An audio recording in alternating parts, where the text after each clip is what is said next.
ਅਸੀਂ ਖਲੋਤੇ हैं ਜਿਹੜਾ ਨਾ ਬੰਨ ਪਾਇਆ ਹੈ ਹਾਜੀ ਸਰਵਰ ਕਿਲਾ ਜਿਹੜਾ ਬੰਨ ਹੈ ਇਹ ਬੰਨ ਬੜਾ ਖਤਰਨਾਕ ਸੂਰਤ ਹਾਲ ਦੀ ਬਣੀ ਹੋਈ ਹੈ। ਅਗਰ ਇਹ ਬੰਨ ਟੁੱਟਦਾ ਹੈ ਤੇ ਫਿਰ ਸੇਮ ਵਾਲਾ ਪਾਣੀ ਤੇ ਅੱਗੇ ਜਿਹੜਾ ਨਾ ਮੇਰ ਚਾਵੇ ਕਾਲਾ ਉਹਨੂੰ ਖਤਰਾ ਹੈ। ਜਿਹੜਾ ਦੌਲਤ ਆਖਰੀ ਜਿਹੜੀ ਹੈ ਨਾ ਇਸ ਦਰਿਆ ਦਾ ਜਿਹੜਾ ਨਲਾ ਸੱਦਾ ਨੇ ਆਖਰੀ ਜਿਹੜੀ ਫਟ ਹੈ ਜਿਹੜੇ ਚਾਵੇ ਕੇ ਦੇ ਵਿੱਚੋਂ ਲੱਗਦਾ ਤੇ ਹੈਗਾ ਜੁੱਲੇ ਨੂੰ ਤੇ ਹੈਗਾ ਮਤਲਬ ਨਾ ਟੋਬੇ ਵਾਲਾ ਜ਼ਮੀਨਾਂ ਜਿਹੜੀ ਮਲੀਆਂ ਹੋਈਆਂ ਨੇ ਉਹ ਆਖਰੀ ਨਲਾ ਰੰਦ ਹੈ। अगर ये बंद टूटता है तो विखा भी थोड़ा जी अगर वेख सकते हैं एक कंडीशन बड़ी गंभीर है। मजीद अस पूछने जो लोगों ने इतने मतलब बन पाया है ना किन्ने दिन हो गए इतने काम करते हैं तो कितना मजबूत खड़ा है 7 दिन हो गए बन बन ते हुण एवें बस अड़ा खड़ा है। असीं हुण आने घरां नूं जाइए हाल ही असीं ध्यान कीते खड़े हैं भाई लामो इधर भी पाटा खड़ा है जे टुटदा है तो ना चावे करांदे ना बहादर करांदे ना जुल्ले ना टोबा ये सारा अगां बावल न करन जो लगे सी।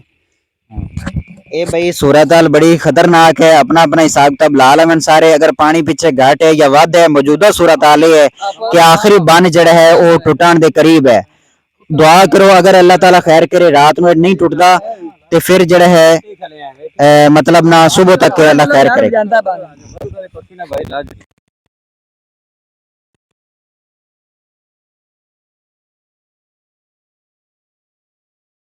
बन है ये तो डोब सी बादर किले वाइया तो बादर किले जो घर पै जा सी अगर चावे कला इलाका अगे जुलन वाला इलाका जो नड़ा है जो दौलत आ सारा वो बह जासी। अच्छा इस जो यही पानी वहां पे पुठा यानी कि मशरक वाली साइड से हालांकि दरिया सीधे वहां ने पुठा वह खलोता है ये कितने कितने नुकसान कर सी है तुहानू असकर दस ये जी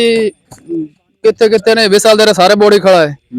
अगो बिंडी सारी बोड़ी खड़ा है भटिया वाली पैनी सारी बोड़ी खड़ा है बल्लू वाली पक्की नाल जो लगा वजीर का सारा बोर्ड से जो अगर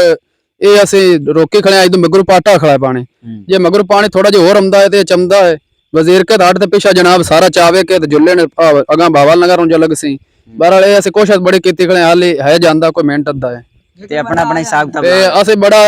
औखे खड़े हैं हुण असि आने हैं भाई मगरू होर थोड़ा जांदा है ते घरां नूं जांदे रहिए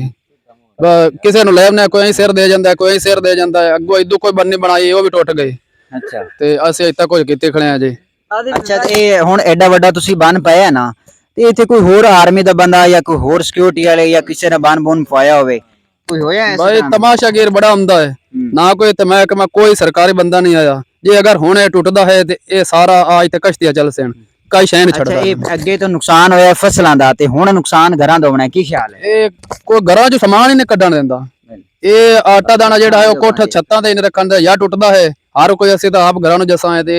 इत्थे कोई 5-10 मिनट है या 20 मिनट है इंदा बस ये अड़ा खड़ा चावे के आदो मैनू ना भाई असि ठल्ले खड़े हैं ये बन ठल्ले खड़ा सारे असि सारे चावे का एरिया नूं यानी कि जड़ा एरिया अपने मौजा बहादर का वस्ती चावे का जड़ा इलाका मेन इलाका है फसलां तो उन्हां दी गईयां तबाह हो गई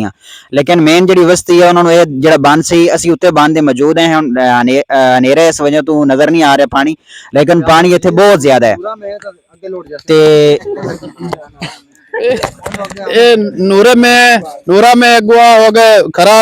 अगू जो ये हो गए पर बेड़ी खड़ा बिचला सान थोड़े भी नूरे में या तो टुटदा तो पहले 60 नूरा में जैसे नूरा में केड़ा इत्थे मुड़े नहीं यार ऐसे सारे बंदे जड़े ना बड़ी मेहनत उन्हें कीती है लेकिन हुन जड़ा ना भी ना तो बेकाबू हो रहे ने दरिया और एक गल सीरियस ने मतलब इहदे विच कोई शक शुबा नहीं ने ए सीधा जुलन दे कोल लंघना जुलन पक्की ना लग जाना है ते एदो मेर शाले जेड़ा मेन रोड है शाही रोड टोबा कलंदर शाह ते लाले का अस ता बांध 2 लाख रुपया लाया था बन बनना है हुन साडे को बन जांदा 20 किलो साडी फसल